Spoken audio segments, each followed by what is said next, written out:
All right, let's right now sit down Willie Taggart, the head coach of Florida State, as he joins Joe Cowart and Rick Ballou. Pleasure to meet you. I'm a Florida State grad myself. Awesome. I'm class of 1991. Huge buzz. Tallahassee over here in Jacksonville. People are very excited. The anticipation, you taking over the reins. Your early experience, how's it been so far? It's been great. It's been everything I expected it to be.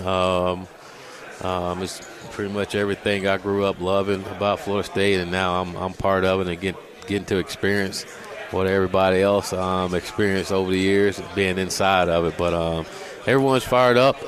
Players are working hard, and things are going exactly as planned. And now we got to finish strong here this summer, and then get ready for training camp and have the best training camp we've had here before. Yeah, you made fans immediately by saying that Florida State was your dream job. Jimbo couldn't have left under any worse circumstances. So, just tell us about growing up in the state of Florida, and you had a great job at Oregon, but why the perfect fit for Willie Taggart and Florida State? Well, it's the perfect fit because this is where I always wanted to be, and that was nothing against Oregon or anyone else. It's just as an individual that has goals and places that they want to get to, and when those opportunities come about, you want to take advantage of them. And for me, when I started coaching, this is the place I always wanted to be the head coach one day, and I thought it would happen. I didn't think it would happen this soon.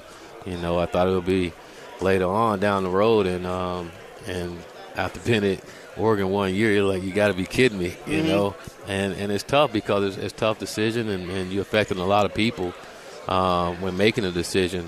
But ultimately, I had to do what was best for me and my family and what I wanted to get accomplished. And I've heard plenty of times, Florida State will be open again, and it's like, you can't tell me that. We only had 2 head coaches in 40 years, Yeah. So I don't know when that time will be again, But it was, again, I was okay with it once I did it. You knew you were going to upset some people, and not everybody would be happy with it. But as long as you're happy with yourself and you did a great job where you were and you didn't cut any corners, you'd be okay with it yourself. So it's been great. It's been fun. And, as an individual that have goals, and that was one of my goals, and to be able to accomplish it, it's a hell of a feeling to have. Yep. FSU head coach Willie Taggart with us. Rick told you he's a graduate of FSU. I'm a graduate of Florida, so I'm scared to death of what's going on right now, because it does seem like you're quickly embraced. You've been able to go out there and hit the recruiting trail. You know the state of Florida very, very well. Can you speak to the aftermath of Jimbo leaving? There had to be some ticked off people in Seminole Nation the way it went down. But they did go from a guy who may not have wanted to be there forever to a guy who sounds like he wants to be there forever. And obviously there's going to be people upset when coaches leave, And, again, I left Oregon and people was upset there, and you get it. The way I look at it is I'm glad they're upset. That means I did a good job, while I was there. Or I'm glad they didn't want me leaving, happy that I was gone. And I think the same with Coach Fisher. He's done a great job here. He's made a lot of people proud and happy about Florida State football, and I was one of them. So he did a lot of great things. And again, I don't think there's a right or wrong way to leave either. You just situations are different. This business is different. It's tough, and there's so many emotions involved in it. But ultimately, you always got to do what's best for you and your family and in your life moving forward, and understand not everybody's going to be happy with decisions you make. It's true. But again, if you do a good job of where you're at and what you do, then you can be happy with yourself with whatever that decision is that you make. And I think we all should be happy with what Coach Fisher did for us, and we move on from that and move forward. Well, the cupboard's filled. There's a lot of talent on this football team.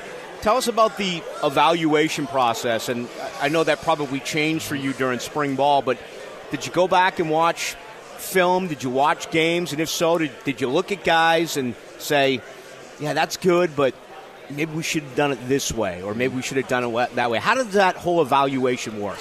Well, I hear people say that a lot, and I hope we all really think about what we're saying when we say the talent is there and the cup is not bare, and you're right. But it goes to tell you, I don't care how much talent you have. If you're not a team, then it doesn't matter. We had a lot of talent on last year's team. and the season went the way that it did, So it's like, for me, it was to get our kids to understand that they got to play for one another. That's more important than anything. All this talent we have on this football team really is going to amount to nothing if we don't learn to play for one another every single time we go out and line up, and we didn't. To me, we didn't do that last year, that we played for one another, and that's something we need to do. I think if we did that with all of this talent that we have, great things can happen for us. Trying to learn about you as a coach. I mean, under Bobby Bowden, he let Mickey Andrews, and he just gave it to his coaches and said, do your job. Jimbo was the exact opposite. He oversaw everything and had the final say. You with your staff, are you involved in everything? Are you going to let the position coaches and Barnett allowed to run the defense, or is this going to be you on the final say? Oh, he's going to run the defense. I have the final say of everything. I think it's got to be that way. I'm not going to rent out my football team to anyone. But I brought these guys here to do a job, and I believe in every single one of them. I'm a look over things. Just for me personally, it's more making sure we're fundamentally and technically sound in what we do. I'm a big believer in that, and I want to make sure we're that way in every aspect of our football program. And I'm involved. I'm gonna call the plays on offense, and I'm involved in the offensive meetings and things we do. But I brought Coach Bell here to coordinate the offense, and him and I meet a lot, and we're on the same page with the things that we do and gonna do. But I can't do it by myself, right? And I got to allow these guys to do their jobs, and it's my job to coach the coaches. So you will call the plays? Oh, absolutely.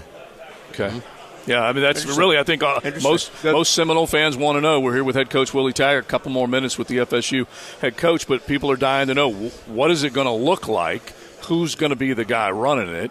So when will you settle on your quarterback, and what style can Seminole fans expect? A fun style of football, exciting brand of football, a little faster than what they've seen before. Probably doing a lot different things than what they did before. We're not going to necessarily be vanilla. We're going to do a lot of different things. And who's going to lead the offense, what we're going to decide is when those guys separate themselves. That's really important to me, that they separate themselves to where we don't have to make that decision. They make it themselves. To me, that's when we're going to have the right guy. If we have to make that decision, then I don't think we have the right guy. Mm-hmm. So we have some talented players here, and by being competitive and every single day the way they perform, meetings and study, they'll separate themselves. And the one thing they won't be able to do is blame me for it, because they're going to have the opportunity to do it, and it's on them to do something. Yeah, you just excite a lot of fans in North Florida, because Florida State was running sometimes 70 plays a game, and it was one of the slowest offenses in college football. And you'd watch it, the play clock's going to 3, 2, 1. They're just barely getting the ball off. So, this high-speed offense is going to be a lot of fun to watch. Peter Tom Willis, former Seminole quarterback, at my brother's wedding a month and a half ago. I know PT well, and he said that he met you at a golf tournament, and I asked him his impression of you. He said of all the head coaches he's ever had, quarterback coaches, whatever, he's never met a guy like you who listened the way that you did. And he pointed out that coaches are always telling this guy to do that and that guy to do that, and they're always giving out orders. He said you listened unlike any head coach he's ever heard before. I thought it was a fascinating comment, but why listen? I mean, it's amazing. Coach is supposed to tell people what to do. No, I'm not the smartest guy.